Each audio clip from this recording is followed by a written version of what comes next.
Hello friends, welcome to an tutorial में आप सभी का स्वागत है। आज हम लोग क्लास 10 का चैप्टर फर्स्ट के पार्ट थर्ड को आज करने वाले हैं। चलिए आज हम लोग सबसे पहले टाइप्स ऑफ केमिकल रिएक्शन को समझेंगे। हम लोग केमिकल रिएक्शन और उसके बैलेंसिंग करने और केमिकल इक्वेशन के बारे में अच्छी तरीके से हम लोग पार्ट 2 में अच्छी तरीके से समझ चुके हैं। चलिए मेरे प्यारे दोस्तों, आज हम लोग टाइप्स ऑफ केमिकल रिएक्शन, हमारे टाइप्स ऑफ केमिकल रिएक्शन कितने तरह के हैं क्लास 10 के अंदर हम अच्छी तरीके से उसको समझते हैं।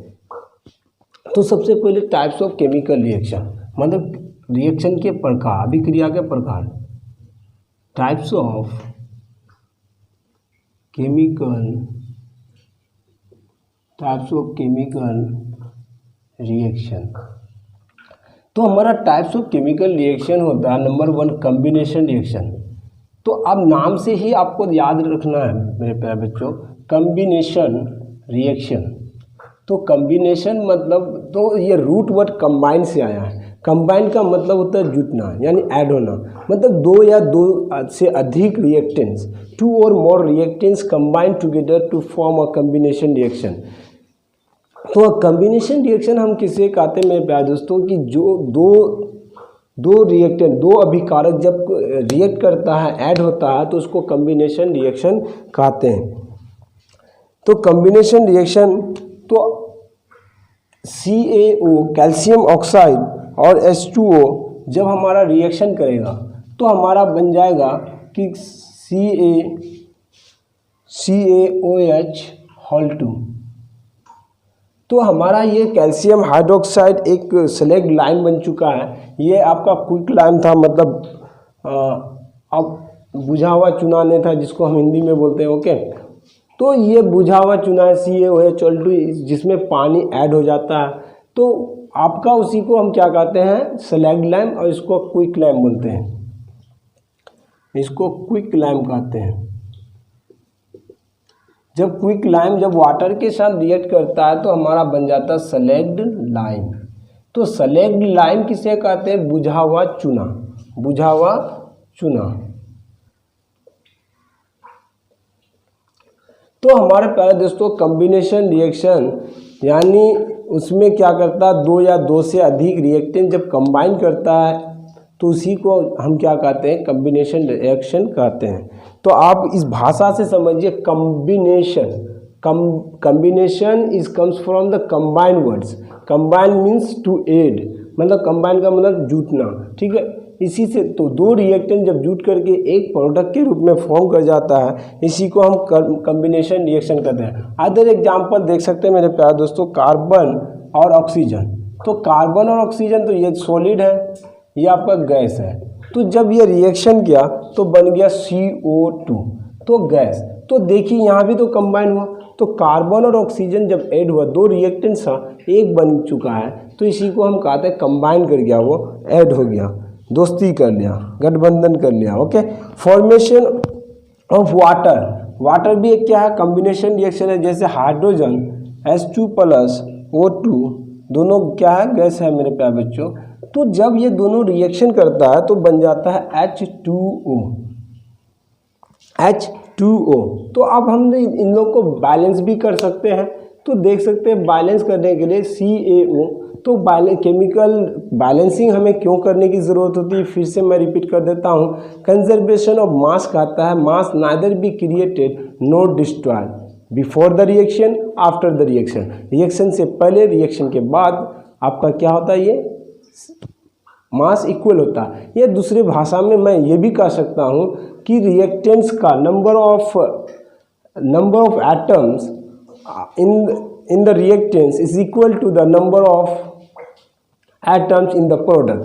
तो दोनों आपस में क्या होते हैं, सेम होते हैं। तो उस केस में भी हम क्या कहेंगे कि ये बैलेंस है। तो कंजर्वेशन मास को फुलफिल करने के लिए ये CaO कैल्शियम ऑक्साइड को अगर हम बैलेंस करना चाहें तो देखिए, हम कैल्शियम 1 है, कैल्शियम 1 कोई दिक्कत नहीं। हाइड्रोजन की संख्या 2, यहाँ हाइड्रोजन की संख्या 2, यहाँ भी हाइड्रोजन की संख्या 2, ऑक्सीजन की संख्या भी 2 है।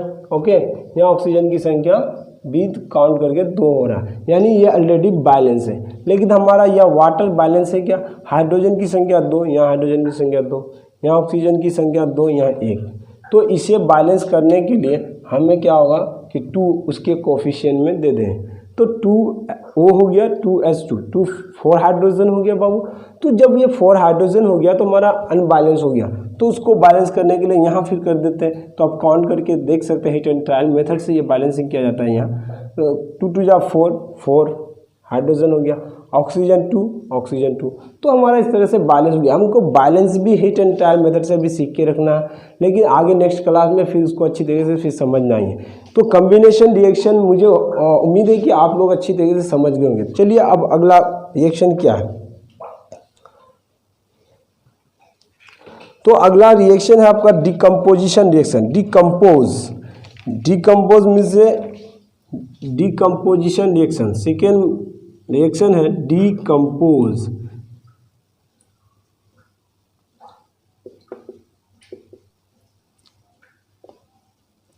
तो मेरे प्यारे बच्चों, डिकम्पोज का मतलब होता है टू ब्रेक डाउन।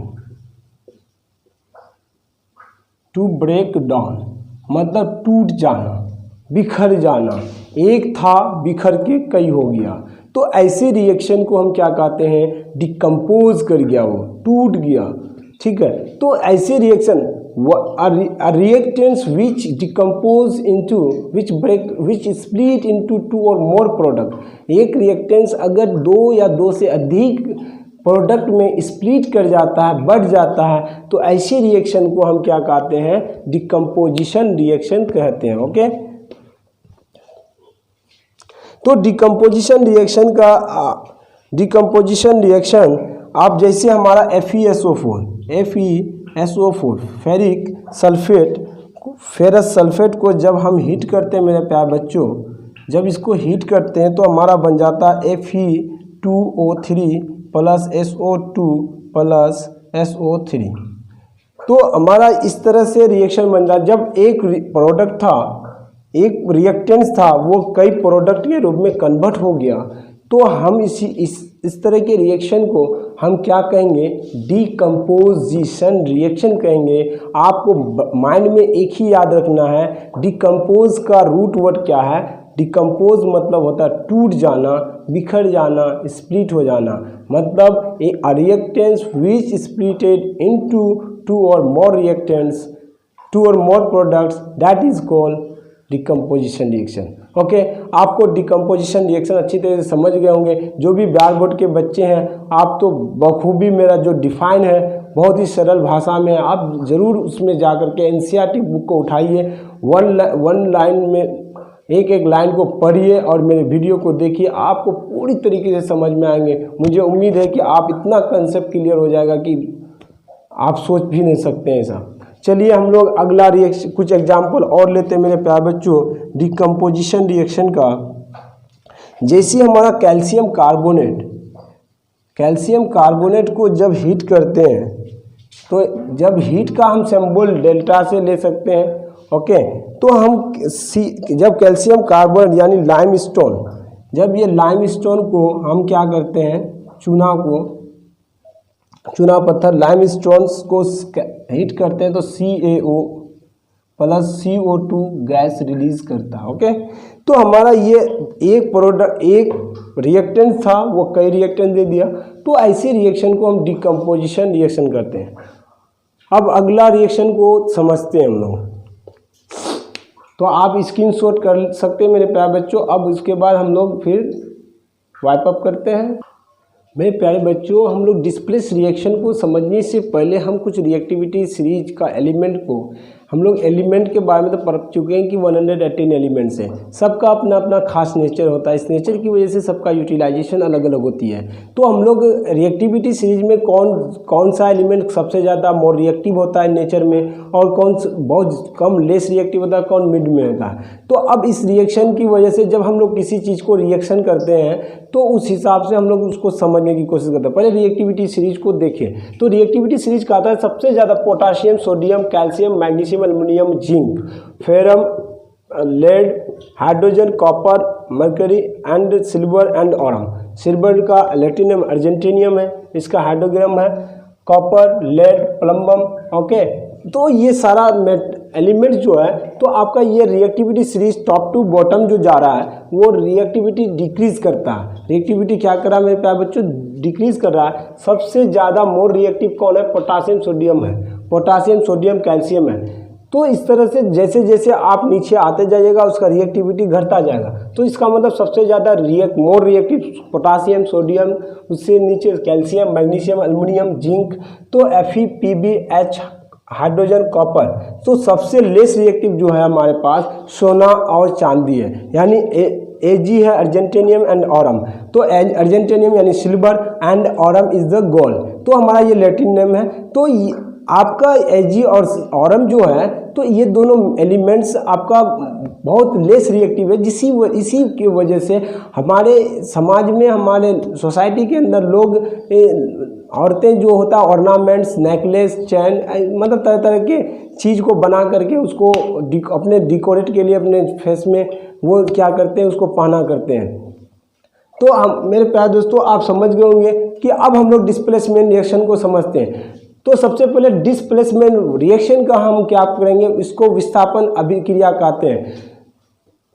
तो अब ये डिस्प्लेसमेंट रिएक्शन का मतलब होता है, तो डिस्प्लेसमेंट, डिस मतलब होता है टू रिमूव, प्लेसमेंट मतलब जगह, मतलब जिसे जगह से एक जगह से क्या कर दिया जाए, हटा दिया जाए। तो डिस्प्लेसमेंट रिएक्शन का मतलब है टू, डिस मतलब होता है टू रिमूव,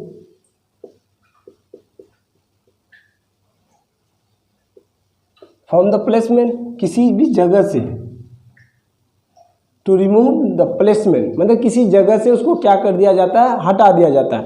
ऐसे रिएक्शन को हम डिस्प्लेसमेंट रिएक्शन कहते हैं। फॉर एग्जांपल आप देख सकते हैं Fe, आपको पीपीटी में आपको सारा चीज़ दिया जाएगा, एक साइड में आपको सारा नोट्स भी प्रोवाइड किया जाएगा, उसमें से आप स्क्रीनशॉट करके या आप उसको पॉज करके लिख सकते हैं। ओके, तो सबसे पहले यहाँ देखिए मेरे प्यारे बच्चों, Fe plus copper sulphate CuSO4। तो CuSO4 एक्वस सॉल्यूशन है। एक्वस सॉल्यूशन किसे कहा जाता है, जिसमें वाटर मॉलिक्यूल्स मिलाया जाता है। जब वाटर मॉलिक्यूल्स किसी भी सॉल्यूशन के साथ मिक्स हो जाता है तो उसी को हम एक्वस कहते हैं। एक्वा मीन्स होता है वाटर, एक्वा मीन्स क्या होता है मेरे प्यारे बच्चों, वाटर होता है। ओके, तो अब हम लोग देखते हैं कि जब FeSO4 यानी कॉपर सल्फेट को जब रिएक्शन कराते हैं तो बन जाता है FeSO4। FeSO4 एक्वस ही बनता है आयरन सल्फेट प्लस कॉपर, तो ये सॉलिड बन जाता।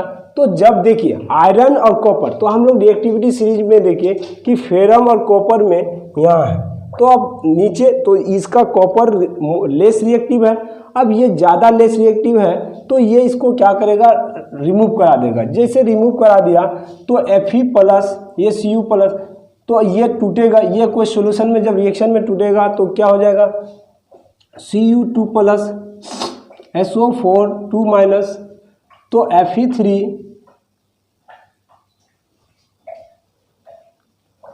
Fe2 फेरस का बैलेंसी Fe और इसमें, तो अब हमारा ये ज़्यादा मोर रिएक्टिव है कॉपर से, तो ये इसके साथ बॉन्ड बना लेगा, तो FeSO4 और ये कॉपर बन के बाहर निकल गया। तो इस तरह से हमारा रिएक्शन होता है एक्चुअली।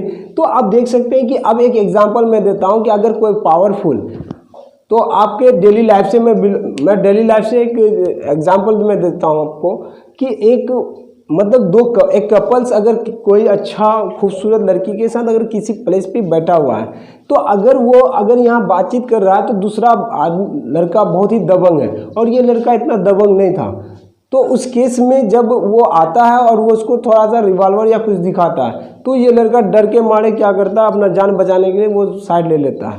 तो अब ये लड़की बेचारा अकेला, तो लड़की कभी अकेला नहीं रहना चाहता जब वो उसके साथ अगर बॉन्डेशन हो जाता तो अब ये क्या करता है, इसके साथ अपना तागा ज्वाइन कर लेता है। तो इस तरह से हमारा ये इसके साथ क्या कर जाता है, रिएक्शन कर लेता है। लेकिन एक्चुअली ऐसा नहीं है, तो दैनिक जीवन में हमारे साथ ऐसा होता है। एक्चुअली यहाँ केमिकल रिएक्शन में आपको रिएक्टिविटी सीरीज को दिमाग में रखना ही होगा, उसको रिमेंबर कर लेना है। तो आप उसको याद कर लीजिए और मुझे उम्मीद है कि आपको रिएक्शन समझ में आ गया होगा। तो आपको वर्ड से समझना है कि रिएक्शन, तो साइंस एक्चुअली है कि वर्ड्स हो, एक एक वर्ड को आप जान करके अगर पढ़ते हैं तो आपको याद करने की ज़रूरत नहीं होती है। तो हमें रिमेंबर नहीं, हमें अंडरस्टैंडिंग के साथ पढ़ना है, हमें क्रिएटिव करना अपने ब्रेन को, हमें रोड लर्निंग के पीछे नहीं जाना। रटंतु विद्यार्थी कुछ अच्छा नहीं करने वाला। आप परसेंटेज ला सकते हैं, इसमें कोई दो राय नहीं है, लेकिन आप इस कंपटीशन के ज़माने में आपको अच्छा करने के लिए हमें क्रिएटिव बनना पड़ेगा। आप क्रिएटिव बनिएगा तभी आपके ब्रेन स्ट्रॉन्ग होंगे, आपके ब्रेन स्ट्रॉन्ग होंगे तो आप तरह तरह के सोच सकते हैं, अदरवाइज नहीं सोच सकते। आप कुछ अपने से अलग नहीं कर सकते, लोगों से अलग नहीं कर सकते। जब अलग नहीं कीजिएगा तो आपके अंदर अलग कला नहीं आएगा, तो कला नहीं आएगा तो आप भीड़ की कोलू का भीड़ में आप फंसे हुए रह जाइएगा जिंदगी भर, आपको कोई दिमाग में समझ में नहीं आएगा। इसलिए मेरे प्यारे बच्चों, आपको ऐसे पढ़िए कि आपके अंदर एक समझ आए। तो ये बचपना नहीं है, ये 2-3 क्लास रट लिए, मैट्रिक का एग्जाम दे दिए, हो गया परसेंटेज 80% लेके आ गए, पता चला कुछ पूछा तो कुछ नहीं आ रहा है। तो ऐसा नहीं, हमें ऐसा पढ़ना है कि हमें क्रिएटिव बनना है। क्रिएटिव बनने के लिए आपको समझना होगा, एक एक वर्ड को समझना होगा, तभी हम कुछ आगे कर सकते हैं। तो देखिए डिस्प्लेसमेंट रिएक्शन आपके सामने रख गए कि दो रिएक्टेंट जब रिएक्शन किया तो एक की जगह को हटा करके दूसरा अगर लिया, तो जगह हटाना तो रिमूव किया, पहले जगह हटाया तो हटा करके अगर उस पर शिफ्ट हो गया तो ऐसी रिएक्शन को क्या कहते हैं, डिस्प्लेसमेंट। डिस कर दिया, रिमूव करा दिया और जगह से उसको धकेल करके अपना जगह ले लिया, तो ऐसी रिएक्शन को हम कहते हैं डिस्प्लेसमेंट रिएक्शन। आप समझ आ गया होगा। अब चलिए दूसरा रिएक्शन हम समझाते हैं। तो आप दूसरा एग्जांपल देखिए, Zn zinc plus copper sulphate CuSO4 copper sulphate जब रिएक्शन करेगा तो ZnSO4 प्लस Cu। तो अब देखिए मेरे प्यारे बच्चों, जिंक और कॉपर के बीच, ये दोनों एलिमेंट मेटल्स हैं, तो जिंक और कॉपर के बीच देखिए, जिंक और कॉपर के बीच, तो जिंक क्या है, ज़्यादा मोर रिएक्टिव है देन किसके, कॉपर के। तो इस वजह से ये कॉपर को क्या करेगा, हटा देगा। जब हटा देगा तो ये बन जाएगा ZnSO4 प्लस Cu। तो इस तरह से हमारा डिस्प्लेसमेंट रिएक्शन हम समझ चुके। अब हम लोग क्या करेंगे, डबल डिस्प्लेसमेंट रिएक्शन को समझने की कोशिश करते हैं। तो आप समझ सकते हैं डबल डिस्प्लेसमेंट रिएक्शन। डबल मतलब होता है दो बार, तो जिसमें दो रिएक्टेंट्स के बीच आपस में इंटरचेंज होता है जगह का, ये उसका जगह ले लेता है, वो उसका जगह ले लेता है। तो इस तरह की रिएक्शन को हम कहते हैं डबल डिस्प्लेसमेंट, मतलब जगह का अदला बदला हो जाना। तो जब जगह का अदल बदल कर देता है, ऐसी रिएक्शन को हम कहते हैं डबल डिस्प्लेसमेंट रिएक्शन। हिंदी में हम कहते हैं द्विविस्थापन। विस्थापन मतलब होता है डिस्प्लेसमेंट, तो द्विविस्थापन अभिक्रिया। तो द्विविस्थापन अभिक्रिया को हम समझते हैं मेरे प्यारे बच्चों। तो आप देख सकते हैं